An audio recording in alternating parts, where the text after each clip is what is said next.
Hello, so this is the third development log I'm making for a game. It's a 1 to 4 player online cooperative game made by me, David Strachan, and Dex Chimino. We're only about 50 days into the development at the moment, so the game's only about 15% complete. There's loads to do, but I want to show you it as it is at the moment. What the game's about is you and three friends will all be driving the same spaceship, and uh, you move around and you actually activate things on the ship by just walking into it. So I'm the blue character at the moment. If I come into this room on the bottom left, you can see that I'm using a gun and I can move around where the gun shoots by moving around the room. So as I move up and down, the gun also moves up and down. Uh, all of these rooms are customizable. You'll unlock new rooms and you'll drag them on and decide where you want each room to be. And there'll also be multiple ships as well. So this is the first ship in the game. Already working on a second ship. Um, and what I wanted to do is show you some of the new features that have been added from the last week. We've got some really exciting things. Excellent. Okay, so what I've got here is that I've opened up two windows just to show some of the networking we've got going on. So if I move around on one screen, you can see it's actually moving around on both screens. And I've got all of the Steam invite system working, so when it's on Steam, you'll just be able to add your friends and join in with their groups that way.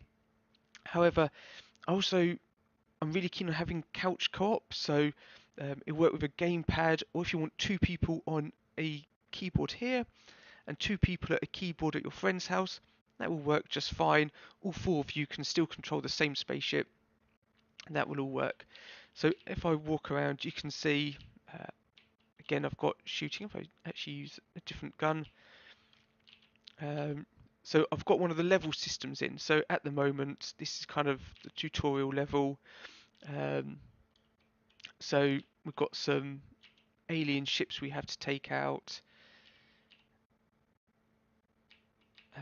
You can see another feature that's just been added is I'm adding in subtitles, and that will also be read out as well, because I think it's quite nice to have an audible voice actor actually say, "Oh, Captain, this room's been damaged." I think that'd be quite fun. If I just kill this one, and then it will move on to the next point. Another small thing is there's a little red arrow when an enemy's off the screen. That's new. Actually, let me go and, while it's doing that, if I control this other person. So I'm now switched to the other computer. If I go down here, one of the new things, we've got a new repair droid that goes around and fixes rooms.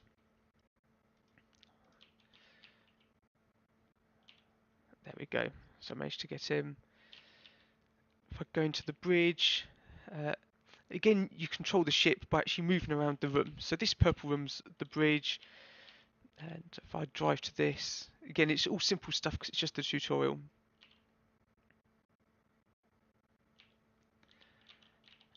Excellent. Well, actually, I won't do any more of the tutorial.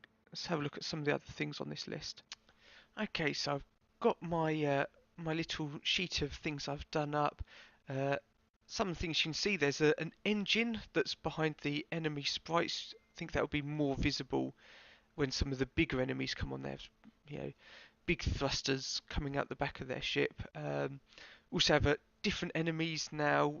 There's some new enemies. I can't remember if that one was in the last version, but yeah, we've added in some more enemies, and there'll be lots of different enemy types and races. So we'll have some like more mechanical ones and some more human ones, and this is our first like a more organic style race.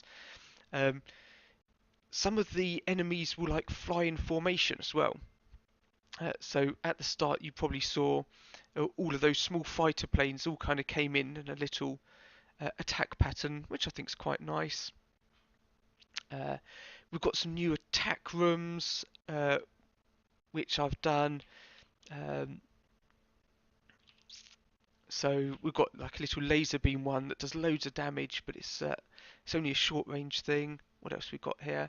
Um, oh, I've done some of the Steam backend stuff, so it can be installed on a computer through Steam. Um, oh, yeah, all of the damage to rooms has been redone, so you can see these little explosions. You can see how the that little repair droid's all animated and um, it goes around fixing things. Da-da. What else we got here? Oh, there's a new sprite for the AI apparently.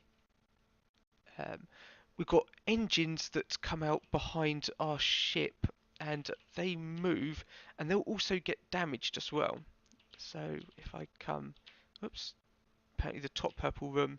So as you can see, the engines get kind of bigger and smaller as you move around, and as the ship gets more and more damaged, I think you'll start to see uh, different engine thrusters. So another thing, the screen slightly moves when you drive the ship, which I haven't got it just right yet. It feels a bit odd, but I think with a bit of work, I think I'll get that looking nice. Okay, so you can see now the thrusters at the back of this ship. They get a bit smoky as the ship gets more and more damaged. So that's a nice thing. Oh, we've got a hollow medic. So if you're in a room when it gets damaged, you will also take damage. So if I spawn the hollow medic, it's hard to see with all that text above. There we go. So if I spawn it, that a little blue ghost sprite comes out and runs around healing people. So I love that little hollow medic idea. Um, yeah, so there's also an autoplay mode. So the AI's very good at playing the game, but it doesn't know what bits to prioritize on the ship. Oh, you can see the kind of the room damage animations, the big sirens going off. They'll all have sounds and stuff that will all come. Um, but yeah, the AI doesn't really know what to prioritize on a ship, but it knows all the things it can do. It can use the shields and the guns. It can drive and activate the hollow medic and the droids. It can do all those things.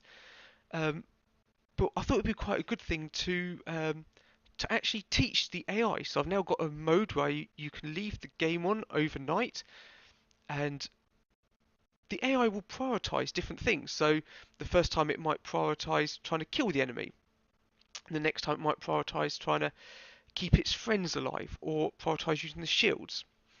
And if it just plays the game over and over again, it can see which ones actually perform the best. Uh, so I'm not sure if that will be a feature in the final game, but what I'll do is I'll definitely train the AI, and then I'll be able to have different styles. Like I'll know uh, an AI that tries to use the shields too much might be a good one or a bad one. So I think that'll be quite interesting. So that's the last thing that was on my list of things I've done this week. Uh, Pretty happy with it. There's still loads to do.